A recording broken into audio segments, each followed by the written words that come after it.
Very good morning to everybody on this cold and chilly morning. Myself and Neil are out. As you can see, we're in nice big jackets. Neil's plan this morning is to go to around Main Dam, see if he can pick up on anything around Main Dam, Main Camp. I've heard them berries calling in and around the lodge towards Wild Dog Dam. I'm going to get my dear friend Wise. He's going to come along. Hopefully we can track them. Maybe we get lucky. Maybe we get them berries on foot. But let's see what this Friday morning brings us.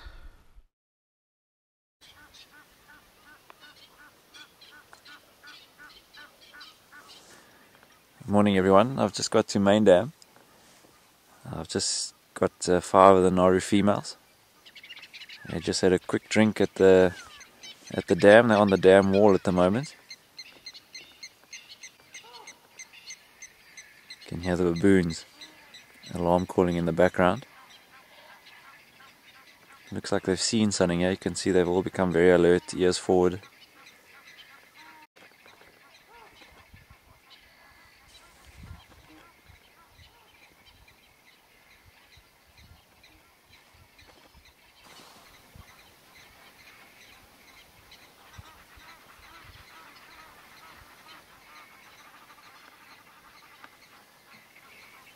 I can't see what they're looking at, but by the terrain that we're in and the drainage line that's on our right hand side, probably something like an Inyala, maybe a kudu.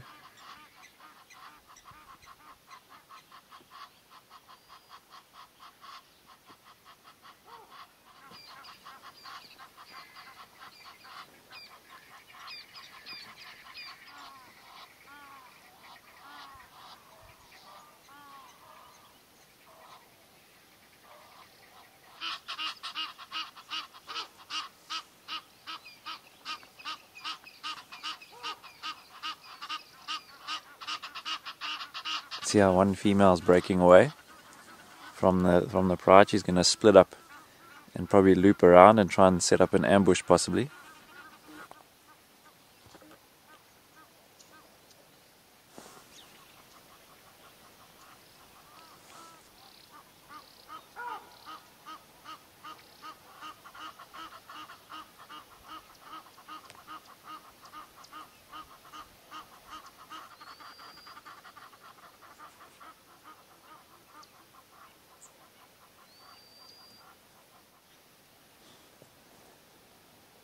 It's great to see these females again. They look in incredible condition.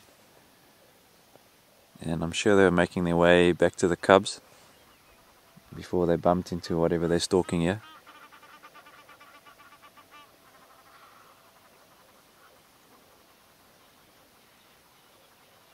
It's great now that the cubs are sort of at an age where they're all being kept together. And that allows these females to actually go off and hunt together, which makes them much stronger. They can bring down bigger game, wildebeest, zebra, buffalo, even giraffe.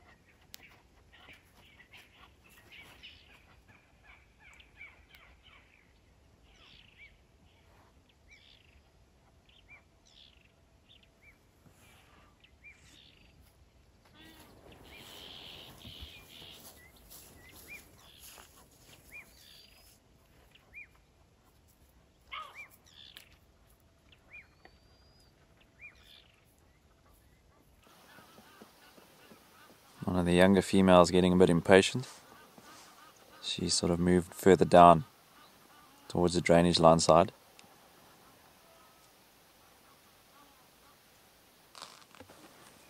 It's always fascinating to watch lions hunt and the different tactics that they use for different animals. When they're hunting antelope, like impala or maybe kudu, you'll find they'll set up an ambush where they put lions in different positions, and then the lions will chase the prey from behind and often try and push them into waiting lions. And that's often quite a good tactic with impala. Once impala see the lions and are chased, they'll sort of scatter in all different directions. And with lions being placed in different spots, they often manage to grab one. With buffalo, I mean, you often get lions and buffalo having standoff for hours, where the buffalo will know the lions are there, and the lions keep sort of moving in amongst the buffalo herd, chasing, retracting, chasing again, trying to single out maybe a weaker one, or even trying to isolate the buffalo away from the herd, and then try and bring it down in that way. And then you look at how they hunt giraffe. Other than taking the big risk of trying to bring a giraffe down by jumping on its back, or tripping it up, or even pulling it down around the neck, they'll often chase giraffe onto surfaces that the giraffe might fall over, like a rocky surface or a riverbed where the sand's very thick and the giraffe might trip up. I know in the Kruger National Park it's quite often that the lions bring down giraffes right next to the road. A lot of the roads are tarmac, and the giraffes slip on that tarmac.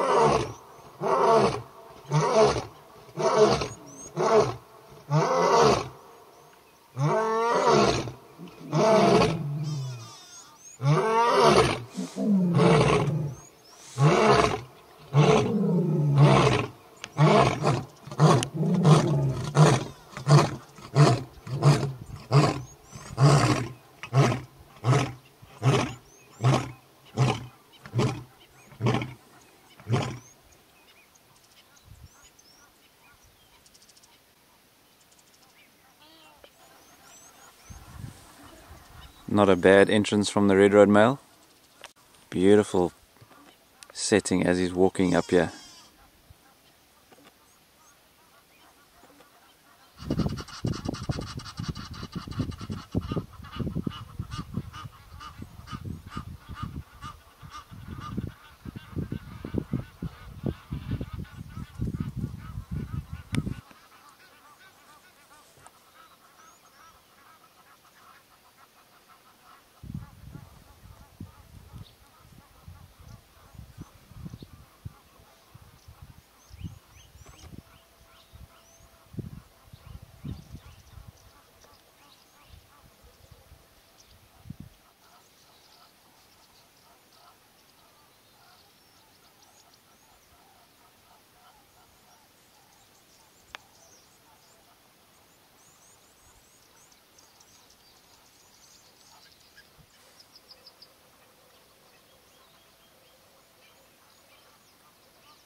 Such a beautiful, regal looking male.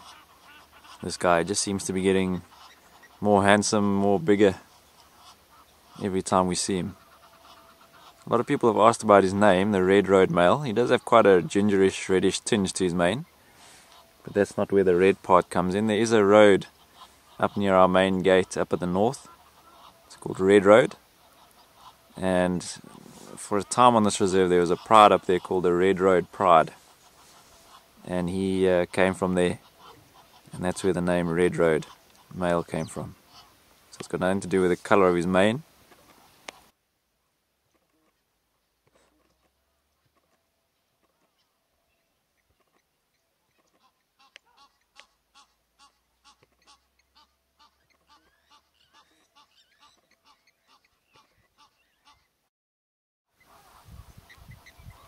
So guys, I'm going to leave these lions. They've gone to lie up in a bit of shade. I was hoping they'd take us to the cubs, but unfortunately they've decided to have a rest here. I do think the first two females that disappeared have actually gone towards where the cubs may be, but it's in a very, very difficult area to get to from where I'm here, and I don't want to have to call out a rescue team in such a difficult spot. So I'm going to leave them, but it's still a great sighting to see the Narus, and to have Red Road coming in like that and roaring for us was quite spectacular. I'm going to head towards Jackal Plains, We haven't seen cheetah for quite a while. See if there's any sign of cheetah, then I'm going to head back to the lodge.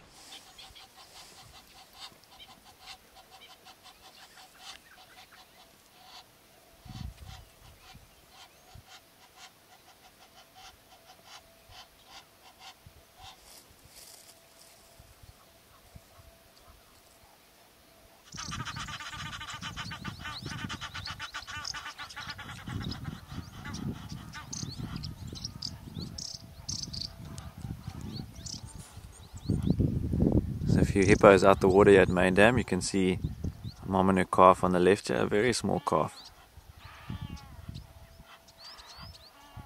Just enjoying the sun. Another cold winter's morning here, so even the hippos get cold, even though they got so much fat on their bodies. They love to come out sort of mid-morning and enjoy some time in the sun.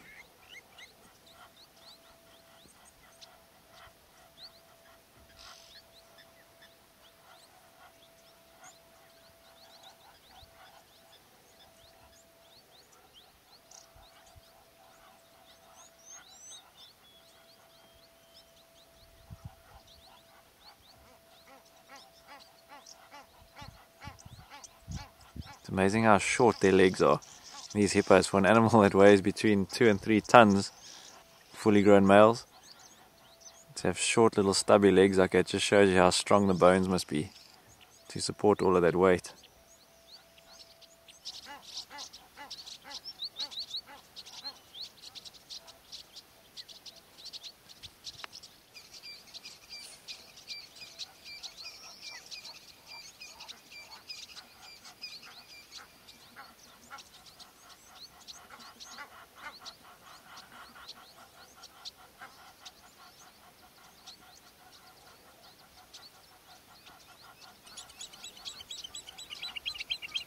Let's just see if there's some interaction here. One of the hippos that's lying down doesn't look too happy with the sub-adult coming in here.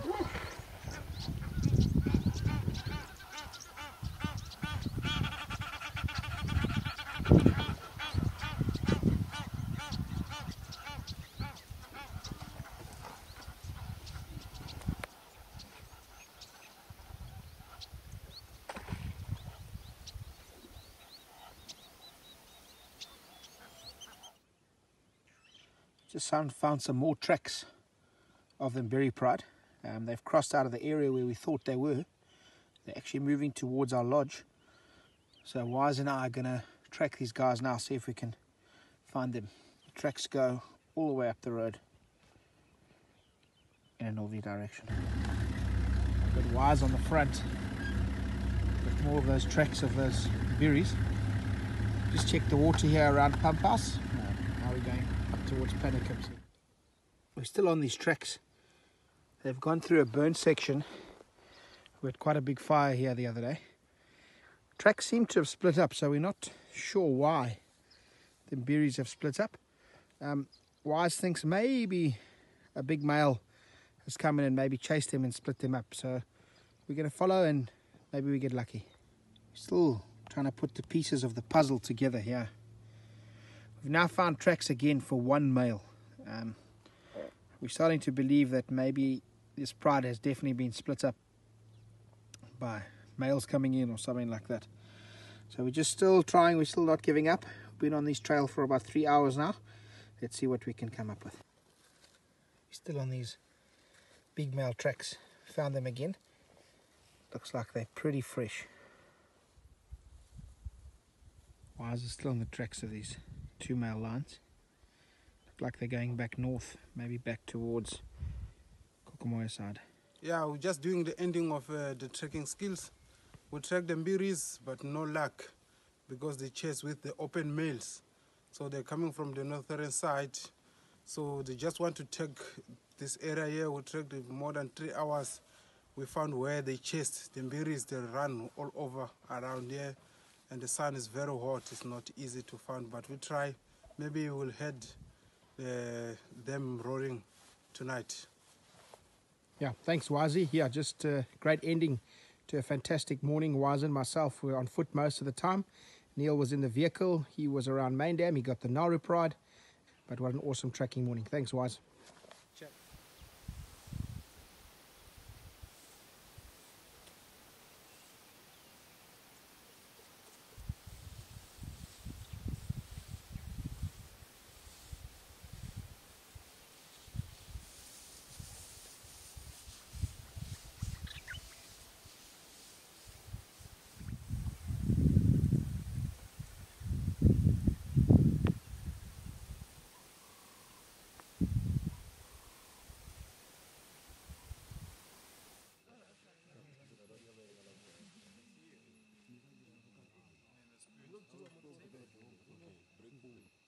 Yes.